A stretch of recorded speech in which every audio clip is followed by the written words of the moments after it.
And welcome, welcome, welcome. This is Peter Winnick. I'm the founder and CEO of Thought Leadership Leverage, and you're joining us on our podcast today, which is Leveraging Thought Leadership. And today, my guest is Dan Pontefract, coming in all the way from British Columbia up in Canada.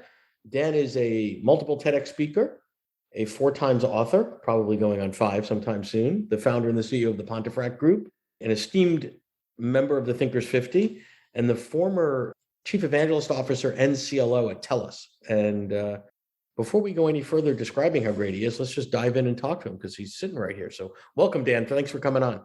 Peter, the legend, the thought leadership legend. It's so cool to be here with you. This is great. So you and I have gotten to know each other fairly well over the last several months. And in spite of that, you chose to come on. So thank you for lowering your standards for a few moments. So your path is an interesting one, not totally uncommon, but a little bit different than normal in that you're basically a high-performing exec at a big telecom.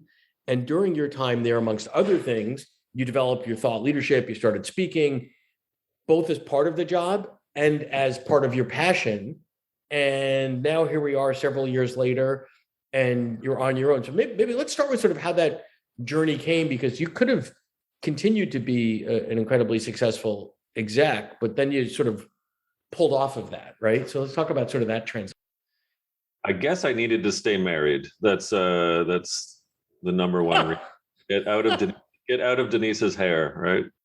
So it probably starts a little bit earlier. I thought I was an educator. I guess I am an educator. So I started out teaching high school for 2 years when I was 23, 24. That led me to then realize I wasn't probably that good at helping children, but maybe adults. So I switched to higher education. Which are kind of like large children. They are. That's true. Yeah. With all amygdala, other issues, all amygdala, and no prefrontal cortex. So that wasn't for me. Everything was irrational decision making. Although most executives are irrational, so that maybe you're right. Yeah. So then I got into higher ed, and that was about 6 years. And I said, okay, well, maybe I need to be actually in the real world outside of higher education. And so I joined what eventually became SAP. And so in 2001, through basically 7 years, I was in high tech as a leader, helping organize the organization with its internal culture, its development of competence, and the external revenue generating consulting arm of education services. So that led me to 2008, and I was having some, I would just say, probably issues with SAP, trying to like, what the heck is culture? And they didn't get it, and that's fine. And so, yeah, a Canadian kind of telecom called Telus literally phoned and said, hey, we've got an issue over here. Why don't you come join us and help us with our culture change? And I was like, this is great. Up until that point, Peter, I wasn't doing really anything publicly. So I had talked a few times, with my SAP hat on publicly in a conference or what have you, but I didn't have a book strategy. I didn't have a writing strategy. But when I joined Telus, I literally said to myself, all right, here's an opportunity. Here's an organization that's, 50,000 people. You're coming in as chief learning officer. Maybe you should be public about your work. And so surreptitiously, I sort of would write, starting out with my own blog that I finally started, about culture change, about leadership, about learning, about. So when you say public, so I want to sort of understand that. Now, did you mean public lowercase p, like these 50,000 employees are my audience per se, or the more broadly speaking public of whether they're a Telus employee or part of the general population, I can be writing to them? I wrote to Earth. To Earth. Yeah, dear Earth. This is. So before you did that, no, okay. Yeah. So you're going. So were there any pushbacks or raised eyebrows from the powers that be at the firm? Said, hey, Dan, this is your day job. What are you doing all this other stuff? Or were they cool with it? Or did it take some coaxing? Because there are so many sort of thought leaders that are, I don't want to say stuck, but they don't have the permission. They haven't figured out how to navigate that public piece of it. I have always believed in the adage, Peter, that a slapped wrist after the fact is far better than a hand cut off up front. Got it. So forgiveness, not permission. Right. I didn't seek out permission in which to be sort of public. Now, I wasn't like spilling the beans on company secrets, right? No, but I would use the experience of culture change, leadership, learning, organizational dynamics, right, in my writing and then eventually my speaking. So again, right, because that's in essence a laboratory for you. Because what's Yeah. interesting about this is that you've got OD people that are strictly consultants that live in the more abstract theoretical, but Yeah. you're embedded. So you're Yeah. coming across emails and meetings and stuff every day that probably goes, ooh, that's fodder for a good blog. If I let me change some names to protect the innocent or whatever, but like, wow, here's a real thing, right? Like that's interesting. Yeah. Yeah. And it was, and it still is, because we can get to what I do these days, but it's the same model. It's that when you're a spy in the camp, if you will, so long as you don't detrimentally use names and figures to the chagrin of their personality or personality disorder, you can use these experiences and examples as exemplar to what is working and what's not when you're going through culture change, organizational building and so forth. So I never thought of it the way as you just adroitly discovered or pointed out, sorry, and that is it was a living lab. Yeah. So No. it became lots of fodder. Now, at what point, because I sort of know where the story not ends, but is today, and we'll get to that in a moment. At what point do the powers that be go, hey, this is good. We should encourage this Dan guy to do this. This is actually good for him, good for us, good for the employee. There is really no downside here. How did that come to be? Yeah, I mean, again, not asking for permission. I was just writing and speaking, and then as my writing lifted from not just writing for me, but then Forbes somehow reached out and said, hey, would you like to be a writer on our leadership channel? I was like, oh, that's probably a good idea. Yeah, that'd be pretty cool. Yeah, right. And then, I wasn't taking any money from Forbes. I wasn't taking any money from the speaking gigs because I was gainfully employed by Telus. Mm-hmm. That's, kind of a conflict of interest. But I started like getting more opportunities and more requests until at one point, exactly, like Telus realized that I was a, contributor to Forbes, which is a news media outlet. And then it was, Dan, we need to sort of chat with you about, what you're doing. And that's okay. I knew it was going to come at some point. So, then it was, hey, make sure you're not outing a customer, don't talk. Yeah, right. So again, it was a pretty collegial relationship. And again, as I'm speaking now, I'm speaking about some of the actual Telus examples. So now Telus in the middle of some of my keynotes would be like a 15 or 10 minute case study of here's where we were, here's what we're doing, here's how it's going, here's what you might want to do. Right, which is good for them. So now, at what point do you wake up and say, I've loved Telus, I've had a good run here, these are good people, but I really want to do the Dan thing? So it's a great question. And again, I can answer it by a 2-level approach. So as I'm chief learning officer, and now I'm 5 years into the gig, we're now 2013. I've realized that I'm probably at my best before date for, good internal changes, and someone else needs to take the reins. I don't believe in holding on a position for perpetuity purposes. Mm-hmm. I pitched our CEO and our chief corporate officer the idea that we launch an external consulting business of culture change. So take what was in essence a cost center inside, because I want to stay here for a minute. So you basically said to the CEO, you met him where he was, hey, we've got this culture change thing, which is a cost center. There's plenty of benefits of it, whatever. Yep. Would it be okay with you, boss, if I made some money off of this cost center? Exactly. So it's certainly not just a Dan thing. There's so many people that contributed to the culture change at Telus. But you're in essence saying, okay, hey, clients of Telus, of which from the enterprise side, there's tons of them. We're open for business to help you with your own culture change now. So could that be recognition? Could that be performance, learning, leadership, whatever, right? And so can we assess where you're at and help you see where your blind spots are and fill in the gaps? Mm-hmm. All of that became my next 5-year stint at the organization. So now you're an employee whose day job looks more externally facing. Go lead this consultancy, which is really a capstone of the work that you've done there. And the market really validated and said, wow, Telus does this so well. We want to do it sort of the Telus way or whatever they might call it. So that's really interesting. Yeah. And then the next chapter is sort of totally parting ways, but keeping a rapport there in a relationship. Yeah, if we stick in the 2013, 2018 era first, that my first book came out in 2013, not coincidentally with me becoming much more external. So that book was about culture change called Flat Army. And then I wrote another one in 2016 about purpose, another one in 2018 about thinking. So it was quite strategic for me to sort of start up this external, troubadour outfit of men and women going out with me to help with culture change, release 3 books, somehow figure out how to do 4 TED Talks, and then continue the speaking. So you're building, and all that, you're building up brand Dan, if you will, still fulfilling your fiduciary obligations to the organization. So, it's a win all around, right? Win for you, win for them, win for the clients of this new consultancy.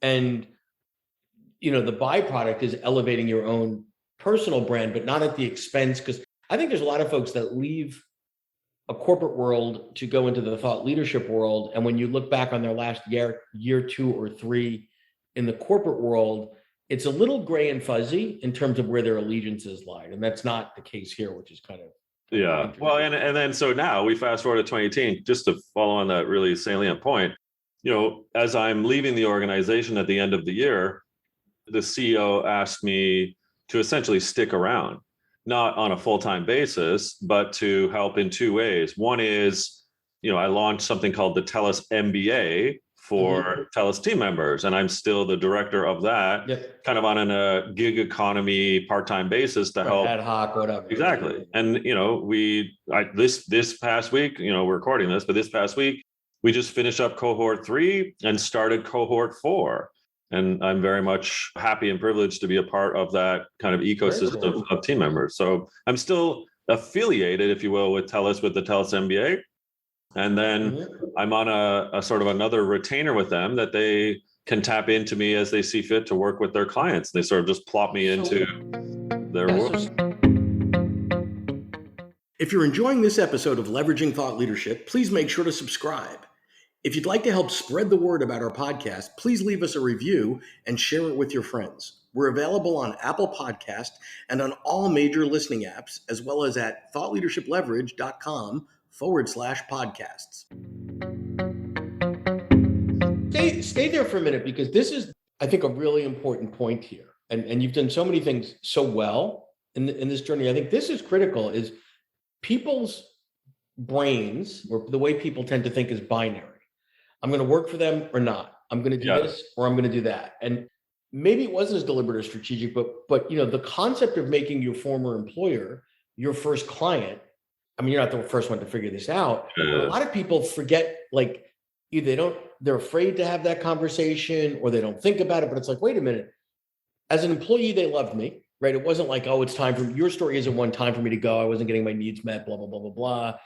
Nor was it, oh, there was a new regime or a reorg or any of these other things, right? Like, hey, how about we just redefine this relationship? I want more time to do more Dan things. You want some of my time as it meets your objectives. I'm cool with that, right? You're cool with that. Let's redefine it. And I think that's beautiful, because it gives you some stability of a baseline, first client that covers expenses. There's no ramp up for you. They get you at a variable cost. So I guess my long-winded question is, how come more people don't think that way? I guess analogously, I kind of liken it to a husband-wife or husband-husband, wife-wife who have had a child and they divorce, but they still have to be amicable in order to raise the child, even though they're in separate houses. So analogously, Telus and I divorce our full-time relationship, but somewhere in there's a child, and we're working together on serving the needs of that particular child. To answer your question, I don't know. To be honest. And for me, you hear of some people talk about, oh, your first anchor client when you go on your own. And I get the metaphor of that. But here's, 10 years of my life working with some really cool people. And why not be able to still serve them and their clients, ultimately, if you will, by virtue of the relationship that was built up in goodwill over 10 years? Why binary leave? Doesn't make sense to me, to be honest, Peter. Well, no, I admire the way that you've been able to navigate that and do it in a way that's not self-serving. I mean, there's a level of self-serving. Obviously, they're a client, but it's not like, Yeah. ooh, you're using them to build the brand or whatever. Right. Cool. So now let's go into sort of bookland for a little bit, because you've done this 4 times. What is different in your view in the sort of landscape of publishing and all that today than when you wrote your first book? Wow, holy smokes! Because we're getting close to 10 years for me in between writing the first book and writing this 5th book that I'm contemplating. So I started out by being approached in one of those aforementioned keynotes I did in the audience by an editor from Wiley, and this was circa probably beginning of 2012. And the editor came up and said, you got a really good story, great style, it seems. Have you ever thought about writing a book? And we're like, well, yeah. He's like, okay, let's sign you up. Let's get a book into you.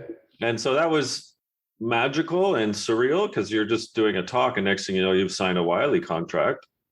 Which is so interesting, because so many authors have this vision of, oh, I'm going to get an agent, and then I'm going to do this, and then I'm going to do that, and and then that doesn't happen, and you are giving a keynote, and somebody tugs on your elbow and says, hey, can we have a little chat over here, and done, which is kind of cool. And it was ultimately very cool, and I am still to this day friends, and in the grace of guiding light of the editor in my work. And Don, if you're listening to this, you're amazing. But that said, the machinations of the corporate world are things that I both observe, research, and then am, sometimes sucked into. And Wiley was one of those. Right. So,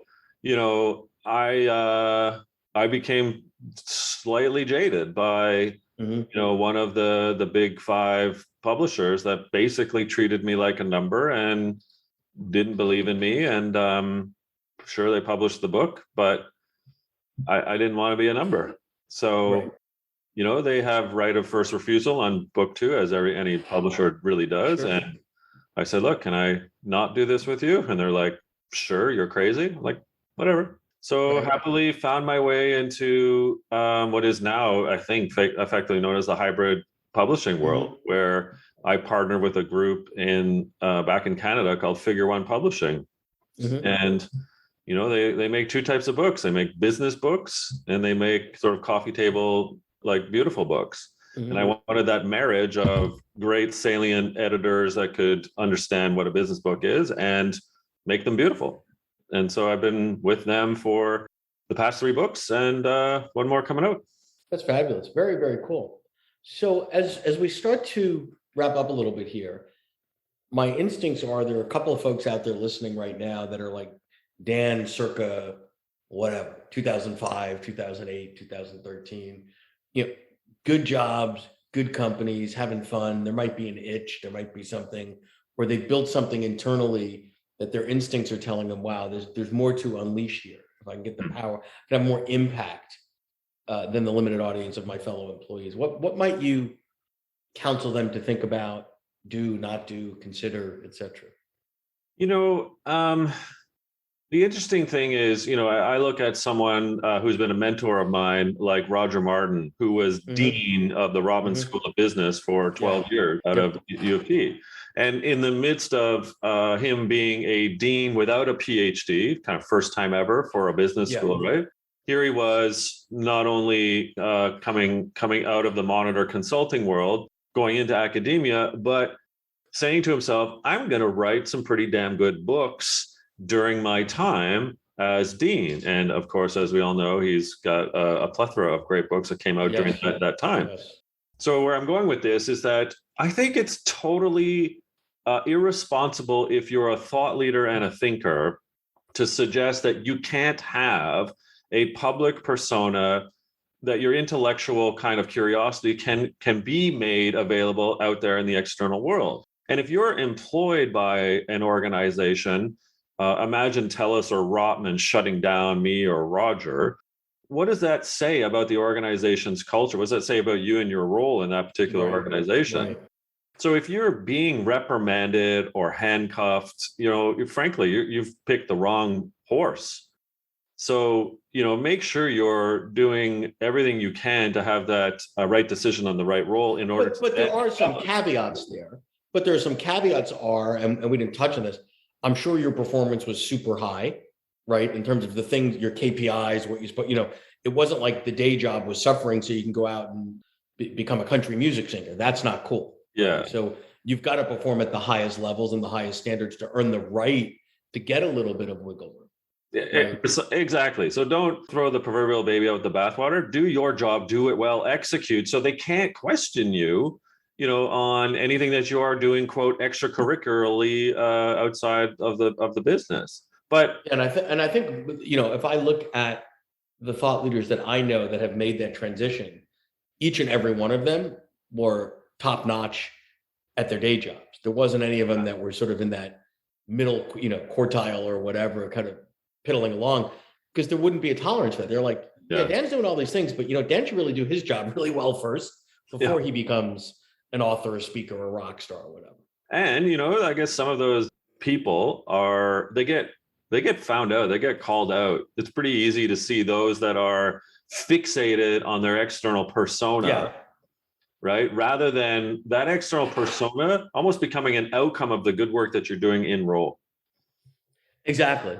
Well, and it's almost a public version with the appropriate constraints or confidentiality made to reach a different audience. Well, this has been fun. Any other parting pearls of wisdom? No pressure, but we're expecting something profound here, Dan. Well, I would just say, really, it seems like, and I'm not suggesting I'm a success, but when you think about the 13 years since I joined Telus in 2008, as of this recording, it sounds like an overnight success, but it's hard work. You have to write, you have to speak.